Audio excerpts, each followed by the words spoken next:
Avatar the Last Airbender has a rating of 9.3 on IMDb and a 100% score on Rotten Tomatoes, with an audience score of 98%. Clearly, it is one of the best TV shows of all time, which can be quite surprising for a kids' TV show.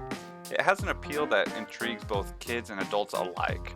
There's silly gags throughout the show making kids laugh, a deep story keeping adults heavily engaged in the events our main characters go through, and intense action scenes of villains and heroes fighting each other by bending the elements in dramatic sequences. And let's be honest, while the hokey and sometimes forced humor early on in the show can be a bit much, the humor does grow on us over time, filling us with genuine laughter. My first girlfriend turned into the moon. That's rough, buddy. However, this video is not a review about the show, and rather a review of the intro. Many times, the intro to a TV show, the opening cutscene to a video game, or the opening scene to a movie can immediately grab our attention wanting more, or turn us off completely. For this reason, we'll look into and analyze the intro to Avatar the Last Airbender to see if it is reflective of the ratings the entire show has been given on various respectable reviewing platforms. For this review, we'll be looking into 3 specific categories to make this determination. Those 3 categories are the music or sound, the storytelling, and how captivating the intro is as a whole. We'll give each of these categories a score out of 10, then take the average of the scores to come up with a final total score of the intro. On a side note, if you've seen my other videos, I used to have originality as one of the 3 categories, but I realized that an intro doesn't have to be original to be good or bad. So I decided to change it to storytelling, as that seems a lot more impactful on the quality of an intro. And as usual, if you have not seen the opening intro to Avatar the Last Airbender, go ahead and check it out right now before you watch this review. And really, go watch it because it is only like 45 seconds long, and then you can hop back on over here to continue with this review. So, let's begin.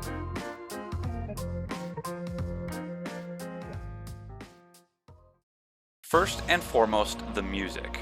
What's amazing about the music for this intro is that within 45 seconds there are about 5 or 6 different themes presented, each of them flowing naturally from one theme to the next. We start with an action/dramatic theme with the introduction of the 4 elements. Then the choir comes in, presenting that theme of reverence. Suddenly, that reverence is torn apart by a quick, dark theme of evil taking over. Later, we get a bit more of a goofy and childish theme as we see that the young Avatar is still enjoying his childhood. And finally, we are hit with an epic, dramatic, and action-type theme that hints at some heroic things to come. Again, this music reaches several different themes and emotions in less than a minute, and it does its transitions very well from one theme to the next. While the music may not hit the various emotions to the fullest extent, it does tap into those different feelings and emotions somewhat in such a short period of time. For this, I have to give high compliments to the Emmy Award-winning composer Jeremy Zuckerman for accomplishing this difficult task. However, some parts of the music in the intro are definitely more average and somewhat dull, which I tend to call filler music. The opening and closing themes are without a doubt the most epic and engaging, and seem the most original, but the themes in the middle can be a bit forgettable at times and really are just there to kind of fill in the intro. All in all though, the score for music that we would have to give Avatar the Last Airbender is a 7 out of 10. Above average for sure, but not the best music we've ever heard for an intro before. When we look at storytelling, what we're really looking into is how well does the intro set the stage for what is to come. Does it premise the show well? Does the opening sequence have a story within itself? Or is it just very general, uninformative, and different from what the show is actually about? These things are important for a quick intro because if it tells a good story in just about a minute or less, then we become more intrigued and perhaps will be more curious about what the show is about. Now when it comes to Avatar the Last Airbender, the stage is set quite clearly. There's a girl's voice, who we later on know to be Katara, narrating the plot for us, and quite honestly, her narration helps tremendously in telling the story. How better for an intro to story tell than literally telling you the history of the world? We learn that there's what's called an avatar who can bend the elements, help maintain peace, and that the last one mysteriously disappeared when the Fire Nation went to war with the world. But after 100 years, she and her brother find a young boy who they believe to be the Avatar and that he can save them all. It's a quick narration, but sets the stage beautifully and dare I say, quite perfectly. I really tried to rack my brain and find any possible flaws with the storytelling here, and I failed to think of anything significant.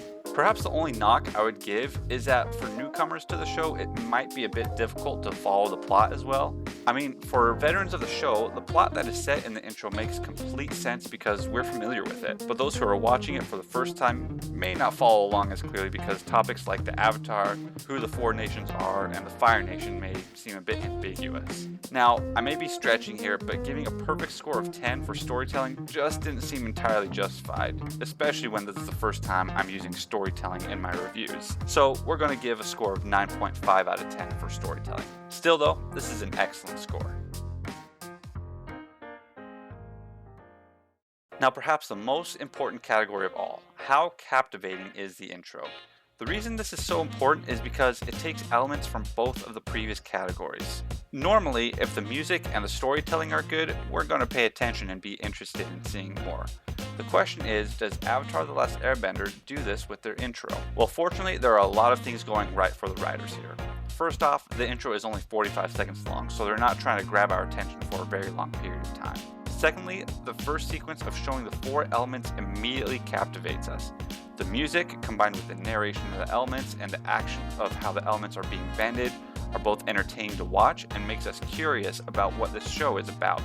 Another element of the intro that really works well here is that the intense and mellow sequences interchange throughout the entirety of the intro. This sort of parallels with what we discussed regarding the music. The music themes change about 5 or 6 times in 45 seconds. Well, so do the sequences. We start with an intense elemental bending sequence, followed by a mellow sequence of the four nations, then another intense sequence of the Fire Nation attacking and the Avatar bending elements. This is then followed by a mellow sequence of the new Avatar Aang, and so on. I hope you're able to see this pattern as I do. Whether this is intentional or not, the writers do a great job at captivating us throughout the intro because they interchange these feelings of calmness and intensity often. Now, while this does a lot of good in pulling us in, it actually does have a negative effect holding onto our attention in one aspect. Now, up to the point where the Avatar vanishes, there have been a lot of action sequences with quite a bit of intensity. Suddenly, we're presented with a more dull sequence of finding the kid Avatar and seeing him goof off. It's a bit underwhelming and almost undoes what the first 25 seconds were able to do. However, it is then redeemed by the epic conclusion of Aang possibly saving the world. The cinematography, music, narration, and everything on this closing sequence are really flawless, truly flawless. It gets us interested again and successfully leaves us wanting to see more. For all of these reasons, we would have to give a score of 8 out of 10 for captivating. So when we take all of these scores and add them up, we get a total score of 24.5 out of 30, which averages out to 8.2 out of 10. A great score that any intro should be proud of. But wait, there's more. This intro is unique in that the more one watches the show, the more meaningful the intro becomes. For example, we now know that the benders at the beginning are Master Paku, Azula, and Aang. Things you would only find out as you continue to watch the show. Side note, technically the airbender is Aang because you can see a mustache if you look closely.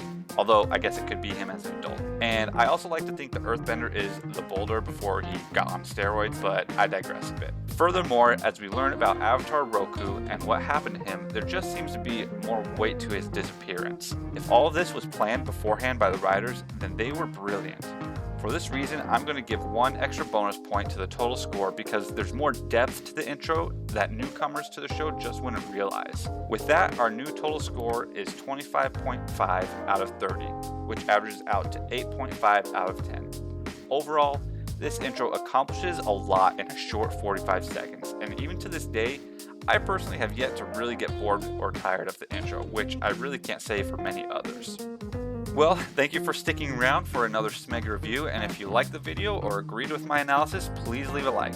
Or if you disagree with my analysis, please let me know in the comments why. Seriously, I really would love to hear your opinion or thoughts on this. And also, if you have any other intros to TV shows, movies, or video games you'd like me to analyze in the future, let me know and I'll be sure to give it a true SMEG review. Until next time.